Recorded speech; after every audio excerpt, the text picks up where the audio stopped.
The Newshour Special Edition. Hello and a very warm welcome. You're watching the Newshour Special Edition with me, Priya Behel.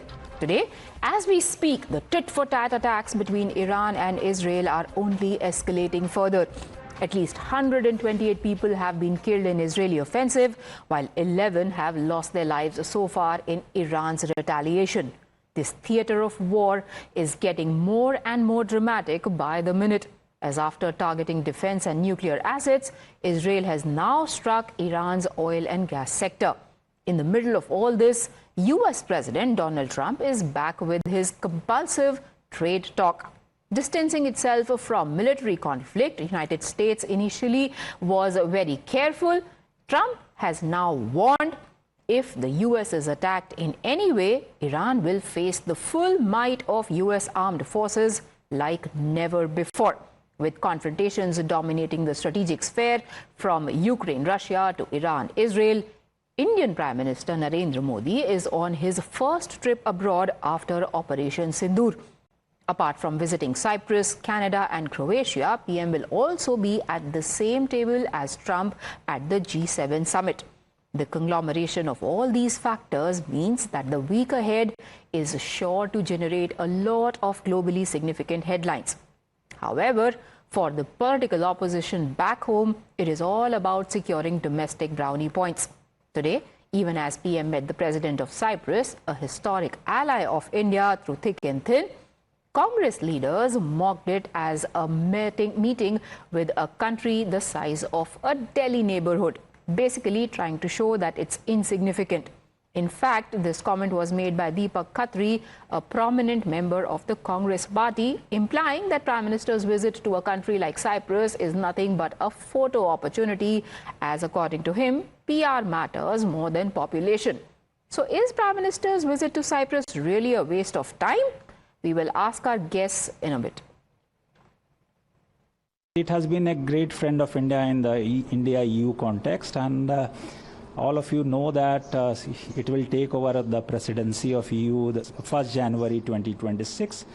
And once we conclude the India-EU FTA, we are in the process of finalizing this document by end of the year. So it gets implemented during Cyprus presidency. Then, of course, there are talks with Canada and Trump sharing the table. While this year's G7 summit focuses on energy security and the two wars, all eyes here in India are on what happens between Prime Minister Narendra Modi and Mark Carney. Remember, these ties saw complete deterioration under Justin Trudeau after he accused the Indian government of being involved in Khalistani Hardeep Singh Nijjar's killing in Canada, a charge that New Delhi has denied and called absurd. Trudeau was unable to provide any evidence whatsoever for his accusations and dragged Canada into the standoff with India repeatedly. The two countries then had an intense diplomatic showdown. Now, this particular visit of Prime Minister Narendra Modi after almost a year and a half of strained ties can serve as a key opportunity to reset the strained bilateral relationship between the two countries. But what can't be fixed seemingly are the strained ties with the Indian opposition. Our government has tried to collect this invitation, and only after that, Prime Minister of Canada has extended this invitation with certain conditions. Now Canada will talk to our Prime Minister regarding that person, I don't remember his name, who was killed according to Canada government by our government. So such kind of invitation is not proper at all. अब दोनों आमने सामने होंगे। प्रधानमंत्री जी भारत की प्रतिष्ठा के लिए, सेना के मान सम्मान के लिए दृढ़ता दिखाइए और कहिए सार्वजनिक रूप से वहाँ ट्रंप से कि ये सीज फायर हम दोनों ने किया है, आपने फोर्स करके या ट्रेड की लालच देके नहीं। जो वॉर मोदी जी ने शुरू किया था, ऐसा मोदी जी का कहना है, वो वॉर तो प्रेसिडेंट ट्रंप ने मोदी को रुकवाने के लिए दबाव डाला। अब मोदी कनाडा गए हैं, साइप्रस गए हैं, क्रोएशिया, वहाँ जाकर वो प्रवचन देंगे। कांग्रेस पार्टी बयान दे रही थी कि G7 की मीटिंग में नहीं बुलाया। अब G7 की मीटिंग में प्रधानमंत्री नरेंद्र मोदी जी को बुलाया गया है। G7 की मीटिंग हो और बिना भारत के हो जाए, ये आज भारत की शान है। तो कांग्रेस पार्टी अपने ही सवालों में उलझ गई है। अब जब नहीं जा रहे थे, चर्चा नहीं थी कि जाएंगे कि नहीं, तब आलोचना कर रही थी। अब जा रहे हैं तो बधाई नहीं दे रही, उल्टा तंज कर रही है। So is what opposition doing classify under compulsive criticism or constructive criticism? To answer that question, we are now joined on the broadcast by Syed Zafar Islam, BJP's national spokesperson, Karan Verma, who is an author, Dr. Akashdeep Muni, a political analyst, Professor Dharmendra Yadav of Samajwadi Party. He's a spokesperson, is also with us. But let me start with you, Mr. Brahmachalani, a strategic affairs expert, as an apolitical voice. We'll take it one by one. Let's first start with the country where Prime Minister is right now, Cyprus. Do you agree with the criticism that it is a futile visit because Cyprus is a tiny country and has no strategic heft whatsoever? Small countries matter in international relations, Priya. Look at Singapore. It's a tiny city-state. Isn't it very important financially and even otherwise? Cyprus is important because it's involved in a major dispute with Turkey, a country that is aligned with Pakistan. So a visit to Cyprus sends a clear signal to Ankara. It's also important for India to befriend countries that are in hostile relationships with countries that are hostile to Indian interests. This is part of geopolitics, and therefore a visit to Cyprus should be seen in that larger light. But I think the visit to Cyprus is a stopover on the way to the G7 summit, and the G7 summit, India's presence there, reinforces India's role as a global power. The very fact that India gets invited again and again to every G7 summit is a reflection of India's growing geopolitical and economic influence. This is something that all Indians should be proud of. Akashdeep Muni, if all Indians should be proud of this, why is Congress finding it so difficult? See, the Congress has no problem if Honorable Prime Minister goes to the G7 summit. Sir, Cyprus, one by one. We have a lot of time. We'll come to G7 summit. I'm starting with Cyprus, where Prime Minister is right now. Let me complete. Let me make my initial statement.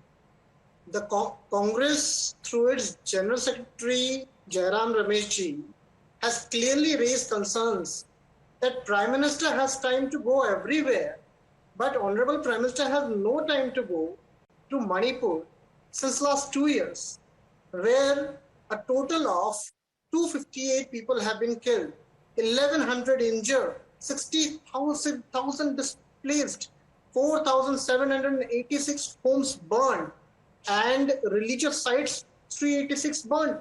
So at least the Prime Minister should meet the people of Manipur. That's the only request that the Congress party has.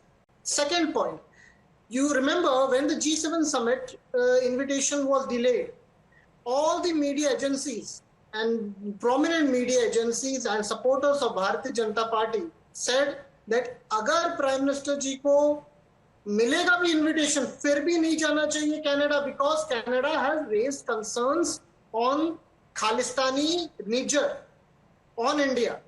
So Prime Minister jayenge nahi. But ultimately, when the invitation came, he acknowledged the invitation and he went. Now, it is good for him, but I really am worried about the supporters of Bharatiya Janata Party who were saying that Prime Minister will not go. No, that wasn't. BJP had never said Prime Minister will not go. Everybody knows who you are referring to, and that wasn't anybody from the government or the BJP. There was one-hour shows by news agencies, prominent national. Sir, news agencies are not BJP or the government. Did Ministry of External Affairs say that? Did anybody from the BJP say that? Did a BJP spokesperson say that? Yes, the people whom... I can, however, tell you what Congress spokespersons had said. Spokespersons like Jairam Ramesh, when the invite did not come, they called it a big bungle that India hadn't received an invite, and now that India has received an invite, again Congress has a problem. They said that because of the Khalistani angle, it is the Prime Minister's masterstroke that he will not go to the G7. Sir, you speak for your... Sir, let everybody else speak for themselves, which is why we have 5 people. You speak for yourself. You speak for the party you support. You tell me, where does the Congress stand on this? And I go back to Cyprus before we come to Canada. When somebody who claims to be in charge of your social media platform digitally comes out and says, what is the point of going to a country like Cyprus? वो तो दिल्ली के मोहल्ले जैसा है. A country that has been standing by you in thick and thin is also a strategic message. As Mr. Brahmachalani explained, he is not a political voice. He doesn't belong to the BJP. He doesn't belong to any media agency even. That how significant it is for India to meet a country like Cyprus. Why is Congress leader mocking it? So, see, there is no problem that Prime Minister visits n number of countries.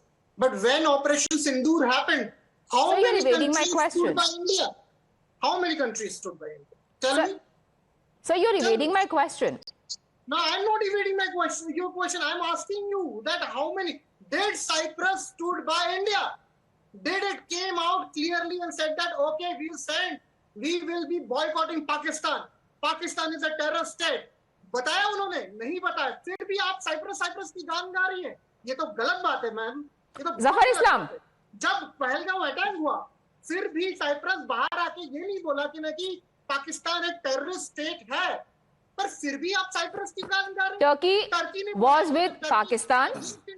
Cyprus is in conflict with Turkey, but enemy's enemy is not necessarily a friend until and unless it proclaims from the rooftop that it is a friend. Zafar Islam.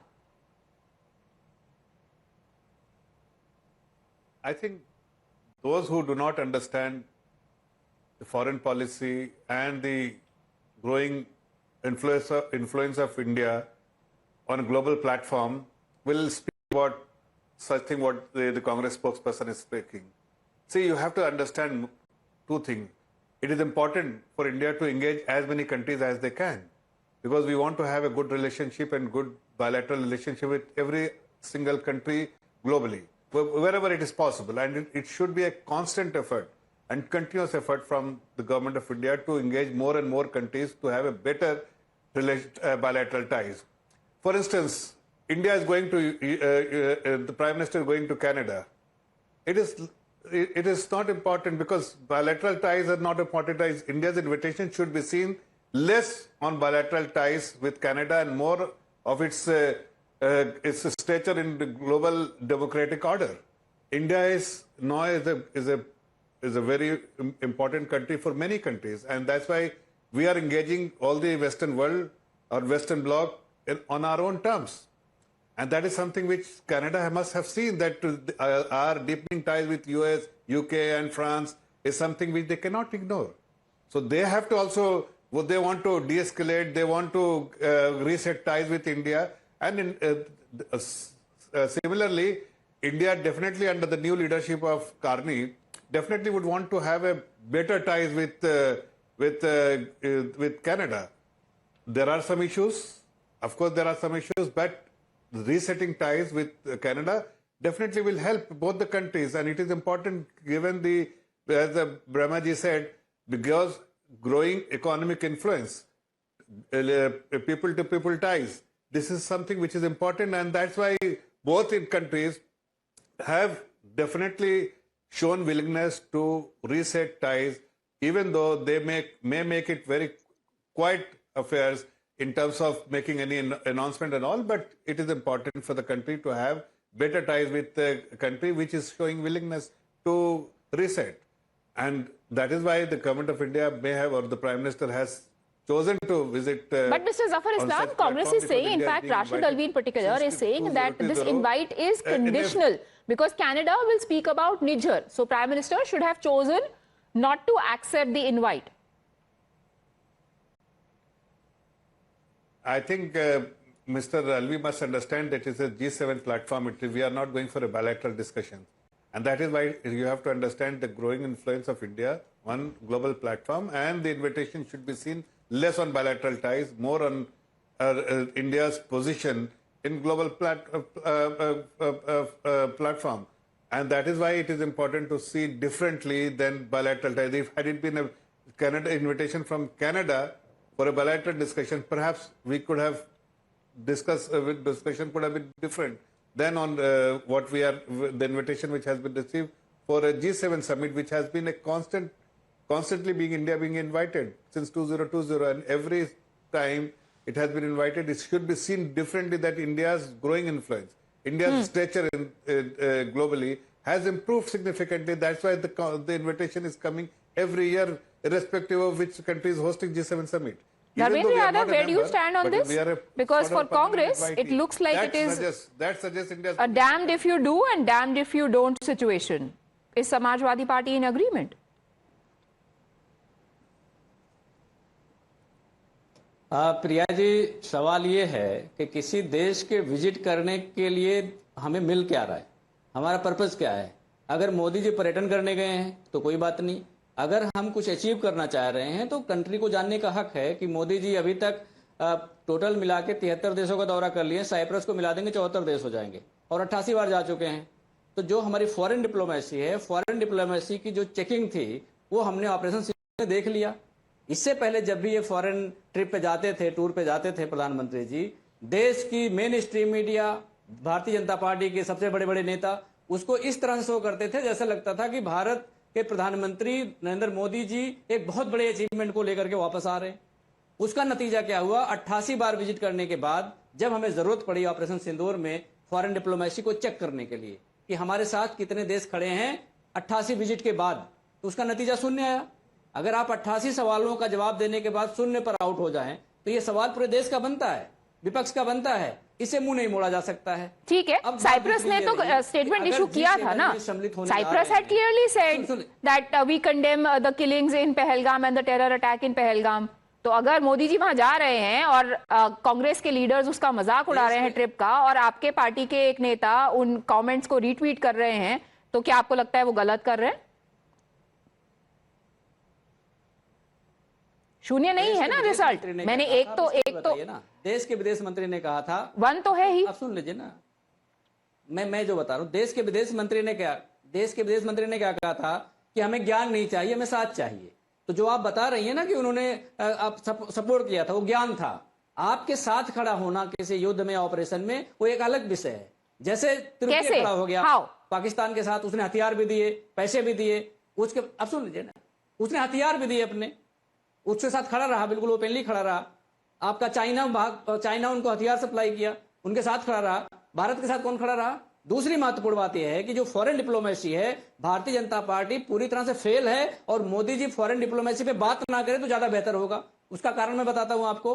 IMF में 191 देश हैं, 191 देशों में भारत अपने आप को विश्वगुरु बताते हैं मोदी जी कि हम विश्वगुरु हैं।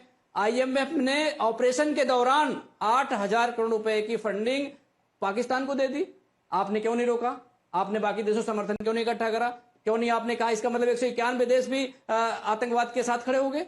फिर आप आतंकवाद के खिलाफ की लड़ाई में आपके साथ कौन खड़ा हुआ? ये जो फॉरेन ट्रिप है मोदी जी मनोरंजन के लिए कर रहे हैं, देश का पैसा बर्बाद कर रहे हैं। अगर कुछ इनको हासिल हो गया होता तो ऑपरेशन सिंदूर में entertainment. Okay, so on the matter of IMF I'll get Anand Verma in, Karan Verma in, because it's his area of expertise. But Mr. Brahmachalani, on the matter of meeting Cyprus, and only statements are not important, could you just help our viewers understand how Cyprus as a member of EU and a prospective somebody who's going to take over the presidency in the first half of 2026 could be more important than just providing perhaps support like Turkey and China did to Pakistan going forward? Well, it's one thing for countries to condemn a terrorist slaughter. Of course, all countries will condemn a terrorist slaughter. You cannot actually speak in favor of a terrorist attack, right? So every country will condemn a terrorist attack. But the question is whether India can actually get a specific country or countries that India sees as close partners to talk about, to condemn Pakistan's cross-border terrorism. So there's a difference between condemning a terrorist attack and actually condemning Pakistan's use of cross-border terrorism as an instrument of policy. On that second issue, Operation Sindoor showed that there are very few countries willing to step up and actually condemn what India is facing. India is facing a sustained proxy war over many years, and that when it came to the crunch, even India's close partner, the United States, refused to condemn Pakistan's cross-border terrorism. For example, President Trump, till today, he has not talked about the core issue that triggered the military crisis, that is cross-border terrorism. He brought in other issues. He even brought in Kashmir. But till date, he hasn't spoken about cross-border terrorism. In fact, he's rewarding Pakistan in various ways. And therefore, he's actually compounding India's foreign policy challenges. This, of course, does not mean that India is at fault. It is that, or Indian foreign policy is at fault. It is that ugly geopolitics in the world has resulted in India being put on the defensive. Karan Verma, can India change things in its favor, especially with Prime Minister Narendra Modi at G7, where he will be speaking to Trump?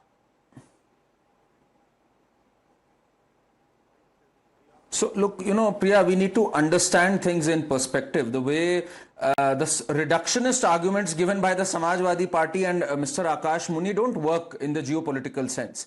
Pakistan today is a useful idiot. It is a useful idiot for the US. Whether it's in terms of a base tomorrow, perhaps, to keep an eye on Iran, Afghanistan, it has no identity of its own. It's a bankrupt nation. We can never be equated with Pakistan. Pakistan has let its country be used by anyone. Tomorrow it could be China, today it could be America. So you have to understand, India today is at a position where it's seen as a threat by many of the developed countries. It is seen as a China +1 option as far as manufacturing is concerned. So we will never have as many takers as a failed state like Pakistan will have. But what was heartening this time was that when India entered Pakistan's territory and did its operation, it attacked the terror sites. Hardly anyone condemned India. In fact, Germany, the German foreign minister, while sharing the dais with S. Jaishankar, said India reserves the right to do that. Colombia, which had before made a different statement, retracted its statement. The OIC, the Organization of Islamic Nations, they always used to create a hue and cry, and in fact OIC in the past has passed so many resolutions against India, did not as such pass a resolution. It's not as if China and Turkey sent their troops or any of them came in writing, passing a resolution or any sort of action against India. That shows our might. The price you pay when you are rising up the ladder is that you don't have too many takers, but then you don't have too many voices of condemnation or dissent either. The same Congress party till a few days back was saying, oh, India will not get invited at the G7, though I hardly see it as a sign of validation. But now that India has been invited, they are cooking up all stories, just as they cooked up the story of Asim Munir being invited to the parade. You remember that? Till a few days back, Jairam Ramesh was tom-tomming that Asim Munir has been invited. So most of their news are fake. We must understand, last year, we sent back Canada's diplomats. We gave them a resounding reply. Despite that, a lot has changed in Canada today. Justin Trudeau has been cut to size. Jagmeet Singh, the man who openly backed Khalistani terrorists, he has been shown the door now. It's a different regime that wants to talk with India. Today we are discussing sharing intelligence of fugitives working there with India. That's a start that Mark Carney has made. And when India goes there, you must understand, amongst the G7 nations, we enjoyed tremendous support from France, from Italy, from Japan. We have extremely cordial and collaborative relations with them. So it's a good opportunity for India to assert its position. Having said that, don't think that India is going to elbow Trump. Trump is playing his own game. He's failed miserably at brokering peace anywhere. Today the world is up in arms ever since Trump has come. So if he is behaving in a no-holds-barred manner as a rabble-rouser as we've seen him, India is not a loose cannon. It has to be responsible. It is understanding US motives. It is still buying predatory drones from US. It is not giving into the US pressure, the US industrial arms complex of buying F-35s. It is still purchasing S-400 from Russia. It still purchased oil from Russia.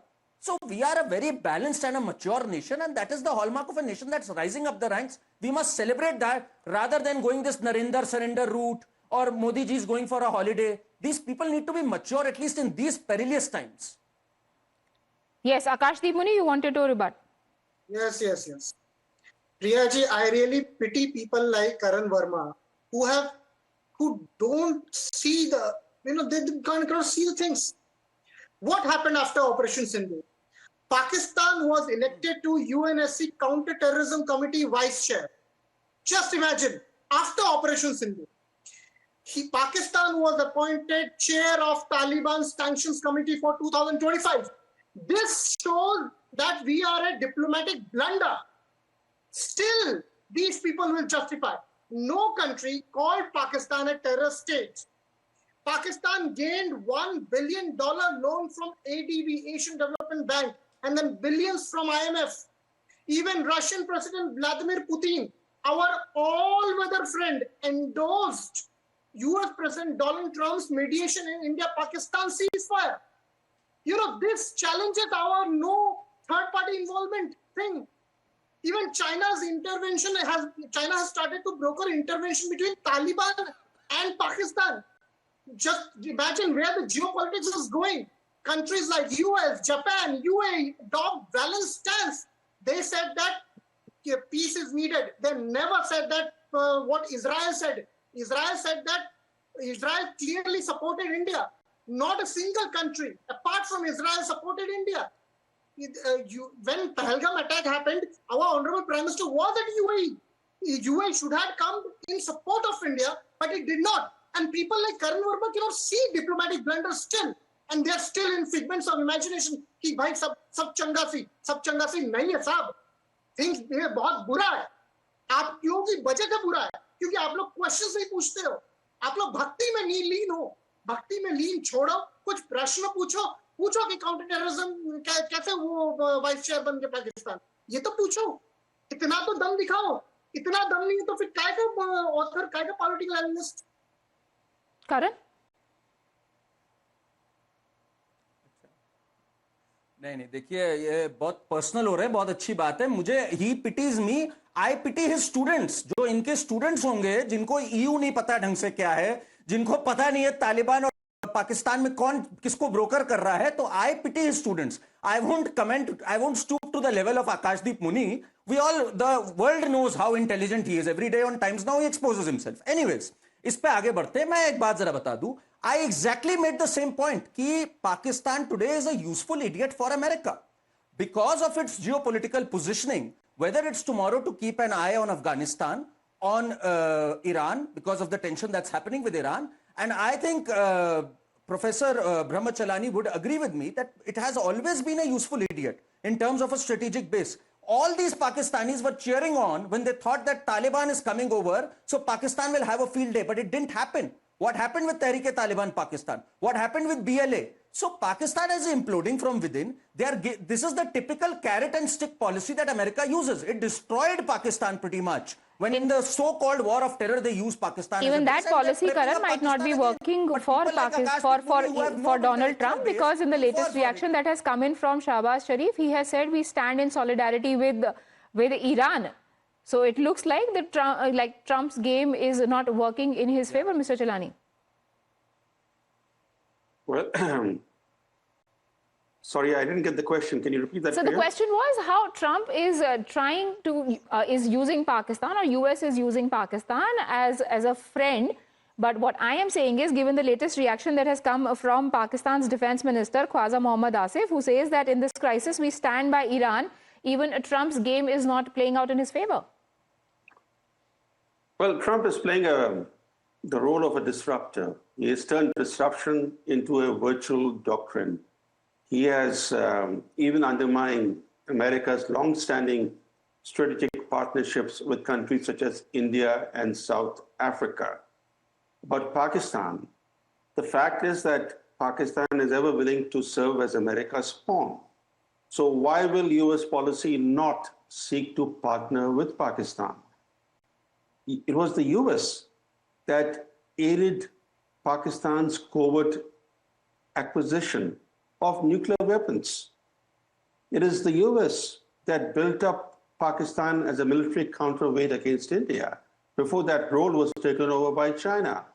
So today, that old role, this tilt toward Pakistan that famously emerged in 1971 during the Bangladesh War of Liberation, that tilt has resurfaced. It has resurfaced even as the US and India have become close strategic partners. The US-India economic ties are robust, the people ties are robust, yet Trump, the disruptor, is seeking to reshape things to some extent.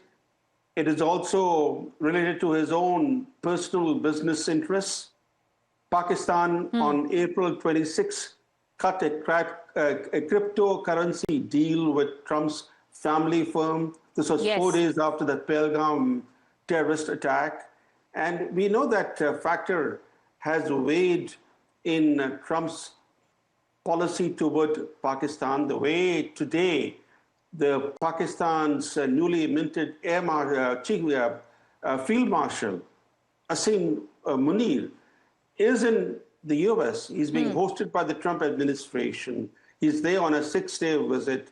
That really goes to show how Trump's foreign policy values a pliable Pakistan as a counterweight, not just against Iran or Afghanistan, principally as a counterweight against India to rein in India's geopolitical ambitions. It's been US policy for more than 100 years to counterbalance rising powers. And that policy has not changed under any American president.